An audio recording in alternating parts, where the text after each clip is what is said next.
Today marks the 99th anniversary of the moment that the guns fell silent, marking the end of the First World War. We can speak now to our correspondent Adina Campbell, who's at the Cenotaph. Adina, good morning to you.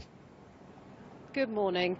Well, with just under an hour to go until the 2-minute silence is observed here in Whitehall and indeed in many other parts of the country, hundreds of people are starting to arrive here in central London to mark the occasion. You'll be able to see the Cenotaph War Memorial there, a stark reminder of those who have lost their lives in past conflict over the last 100 years or so.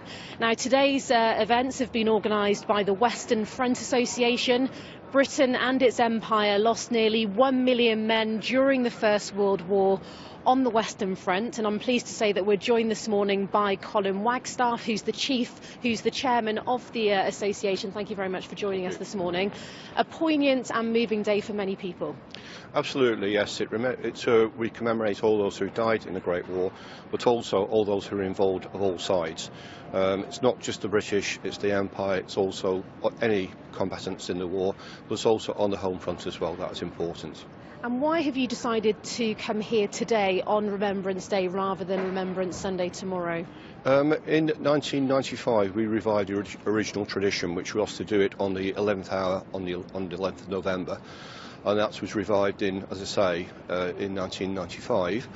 It died out after the war when it became Remembrance Sunday, but we revived the original tradition, and our focus, of course, is on the Great War. And this, of course, is a huge event. How long does it take to organise an event on this scale? We're already beginning to organise for future events, so the year planning at least, pre-planning before that year, and then the 6 months before, more detail, the 3 months before, pretty manic. And your job, and of course the job of the association, is to educate, particularly the younger generations, about what's gone on in the past. Absolutely, education is one of our main purposes, and young people is particularly important, and the evidence is that they have all got some connection through their family or through their community with the generation of the Great War, and to them it's very significant, and they carry on that legacy.